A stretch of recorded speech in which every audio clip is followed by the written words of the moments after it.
Hey guys, Han Jazz here, and this is a video review of my 1994 Volvo 940. The car has nearly 200,000 miles on it. It's got dents, it's got dings, the paint's fading. There's a scratch on the front bumper from a deer. So what makes this car special?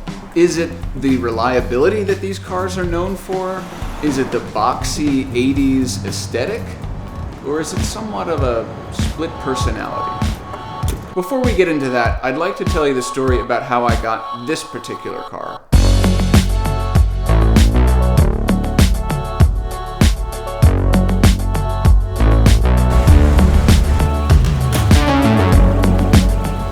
Oftentimes the best car deals are ones just found on the side of the road. And this was no different. I just saw the car for sale, placed out on the side of the road in front of some guy's lawn. And I pulled over, I stopped, I said, that's pretty cool. I like older Volvos. I never owned one before.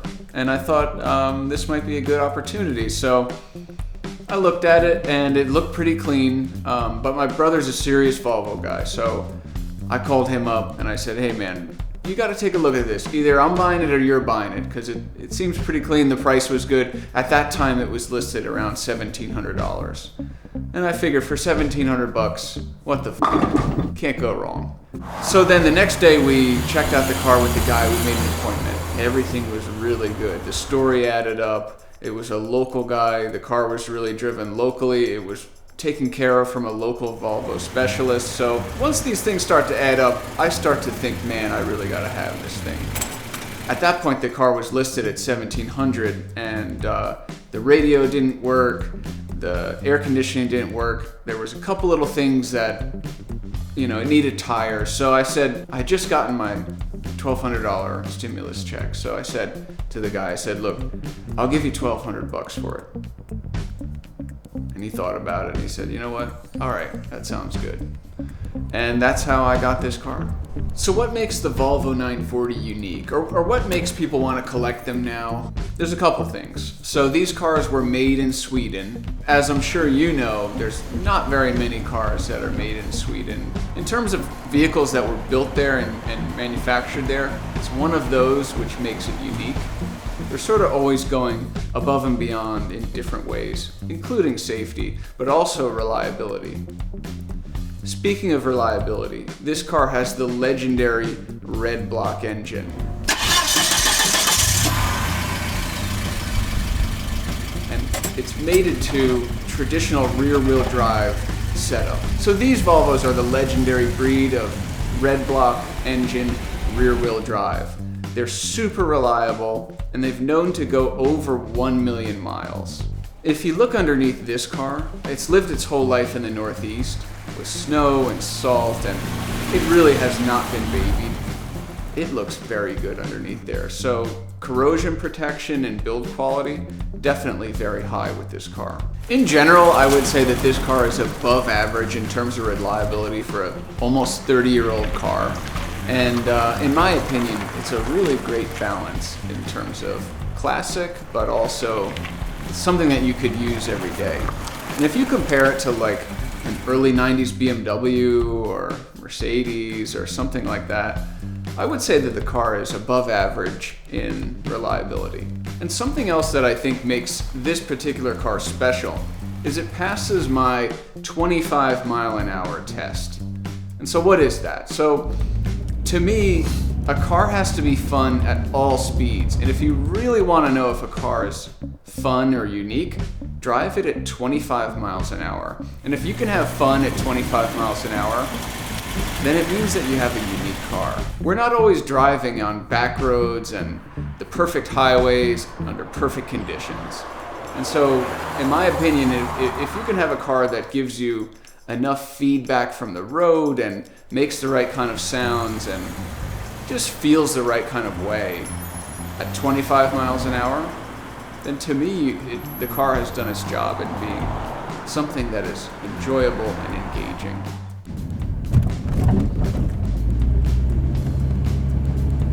So a lot of you have been asking me, where can I get an old Volvo of my own? Well, in this video, we actually filmed it at what I believe to be one of the epicenters of old Volvos, which is Princeton, New Jersey. The other two main areas where you'll find old Volvos are Portland, Oregon, and Burlington, Vermont. These were areas where the cars were marketed towards and heavily sold when new, and a lot of the cars really haven't changed hands from their owners. So if you're looking for an old Volvo, check out Princeton, New Jersey, Burlington, Vermont, and Portland, Oregon. So do I recommend buying an old Volvo to be used for a daily driver? Well, that depends. Depends on what kind of driving you're doing. If you're doing a lot of highways, I wouldn't say that this car is the best for that. It can keep up with modern highways, but the car's slow and it's geared low, and it's also shaped like a brick. So when you combine all those three things together, it makes it for a not super enjoyable highway driving experience. You're sort of revving it out to keep up with modern traffic. So the safety at the time was very advanced, although I don't really think it's quite up to speed with modern cars. So I would say that it's average to marginal in terms of safety. So if that's something you're concerned with, if you have kids or something like that, I don't know if I'd recommend this car. So how does this compare to the new Volvo lineup? Well, yeah, it's totally different, honestly. The engines are totally different, the manufacturing processes are totally different, where they're manufactured are totally different, the companies are totally different. So it's really hard to compare new Volvos to the old one, but what I can say is that I'll be driving this one for a while. Rear-wheel drive Volvos have been getting a lot of attention recently. Even in the past few months, I've noticed tons of people stopping me and asking me about the car. Alright, my broskies, nice meeting you, man. I keep you guys in touch, man. It never really happened when I first got the car, and it's sort of funny to me because I kind of view this as just like a beater car, but suddenly people are starting to like these things. Maybe I'll take it to Radwood or something, see if someone wants to buy it from me. Could be you.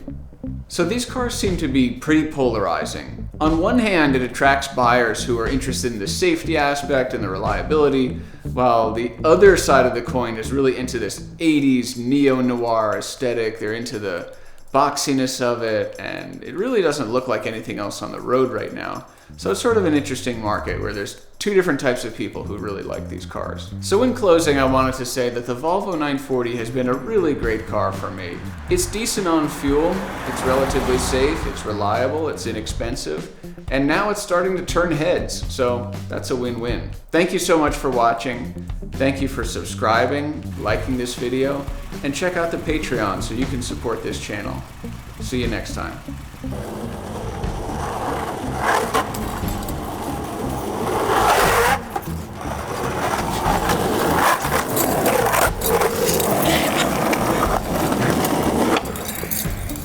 Woo!